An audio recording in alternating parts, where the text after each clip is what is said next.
Nintendo blew the doors off Super Smash Bros. Wii U, and I was lucky enough to play it right after the fact for over 3 hours. Now, normally I'll put together a fairly well-produced preview video telling you about my experience with the game, but I don't have enough time for that today, so what you're gonna get is me just rambling, basically, about the game, with no formal script. So I apologize for any errors or, any verbal mistakes I make, because this is off the cuff, because I just don't have time to make a normal preview. But rest assured, there will be tons of upcoming coverage about the game, including including gameplay videos I've already posted, plus lots more.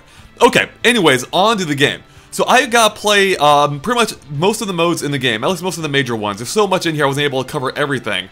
And let me just tell you right now, this seems to be the Smash Brothers at least I was waiting for. This is everything I wanted. The game just looks great. The new stages are fun.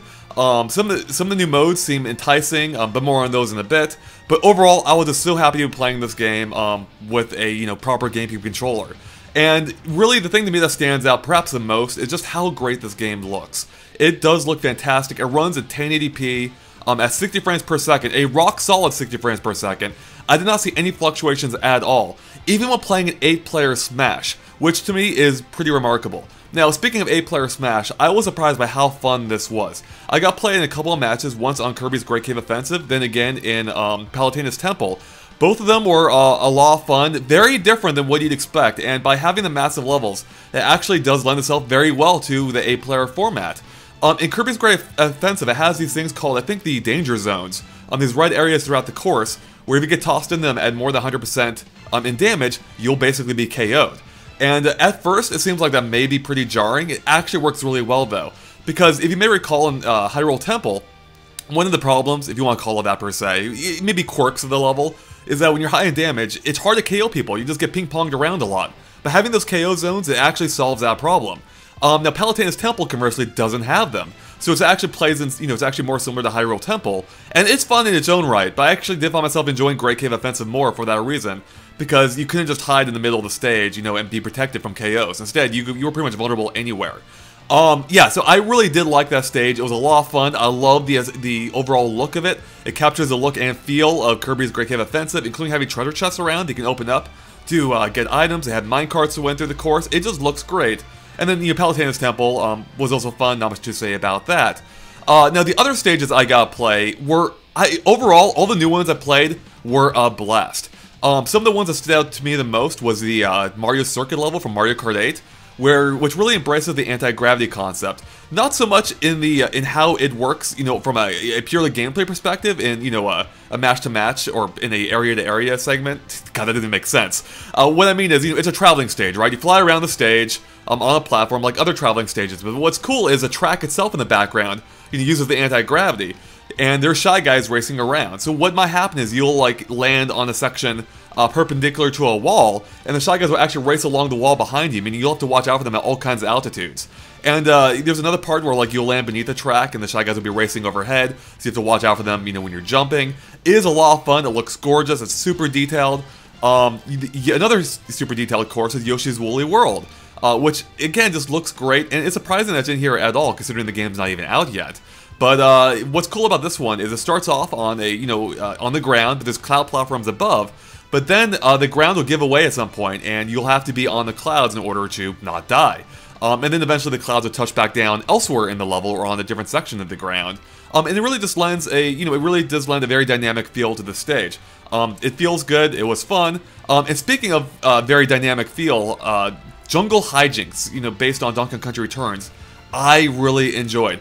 Now, I will say, remember, I didn't have too much playtime with all these stages, so it's possible some of these, gameplay quirks or gimmicks might become annoying, but on my short playtime, I really like the barrel mechanic, where you can launch in the background, and you're basically playing on 2 stages in one, where you can play in the foreground and the background. You can switch between the two via the barrels that appear and disappear throughout the level. It was just a lot of fun, perfectly encapsulates the whole essence of that game, really. And I dug it. It's really everything and more I wanted from a Donkey Kong Country Return stage. Now there were other, I played other new stages as well, but I also played the returning ones from Brawl, such as let's see, Mario Sunshine, Al Defino, and Hellbird. And both of them actually looked really good. I haven't done a head-to-head yet, which I might soon. but they did not seem out of place. So it seems like they may have gone back and redone the textures, but they did look very sharp. And I'm happy to say that the swimming mechanic returns. So if you're playing an Isle Delfino, when you drop into the water, unlike in the 3DS one, you actually will swim, which I really liked. And that even applies to the new stages, like Wuhu Island, where if you drop into the water, you will swim there too. So I'm very happy about that. Okay, moving on, I gotta play some other stuff besides just Smash. I gotta try Smash Tour, which is the board game mode, where you basically, the idea is you go around a board game, everyone rolls at once and they move at the same time, and you can collect power-ups while you're moving. So basically, you want to decide what direction you're moving in fast before someone else moves in that same direction, because they can grab power-ups before you. So it adds a little bit of a real-time twist to it. Now, the ultimate goal is to go around and collect fighters, like trophies, and these are basically stocks.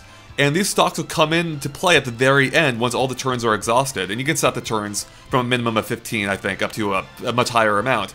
So at the very end, you'll engage in a final Smash battle.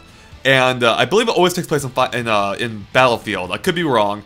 But what's cool is your players is based on the trophies you found. So if you found like 5 trophies, you'll have 5 stocks. And each of your stocks will represent that character. So if you start off as Toon Link and you die, you'll roll on to the next character, who would be, you know, whoever trophy else you collected. Like, it could be Captain Falcon, for instance. So it's a really unique mode that allows you to play as multiple characters, you know, one after another. Now, I didn't have a whole lot of hands-on time with it. You know, I played through a whole match, and it's hard to get a full grasp for it. So I don't know if it's something that's going to keep me coming back, or if it's something I might just check out once or twice. I really don't know. What I saw did seem intriguing. But I'm going to have to play more. Some of the modes I got to play were Classic Mode, which functions a bit differently in this game, unlike the 3DS one, where you're on basically like a grid or like a top-down view of a platform, and you can move around and choose which battles you want to partake in, and you also have a rival you can go up against, and you can actually, it actually has a bit of a strategic element, because that rival will actually power up as you play. So you may want to take him on earlier before he gets too powerful, or you can take him on, you know, later on. When he's even stronger. It just depends on how you want to go through, go about, you know, the order in which you fight these events. I got to try Amiibo as well.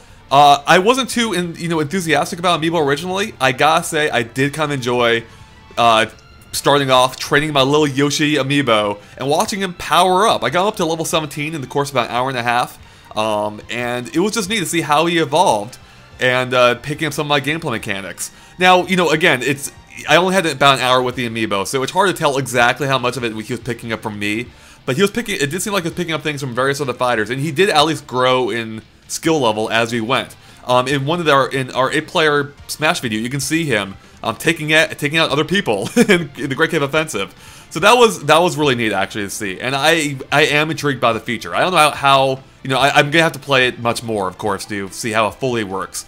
But I liked what I saw. So yeah, that's basically the overview of the game, guys. There's so much more. We'll have more discussions about it. But I had to do this video to, pretty quickly, so I didn't have time to cover it all. But we'll have lots more on it. But overall, let me just say this.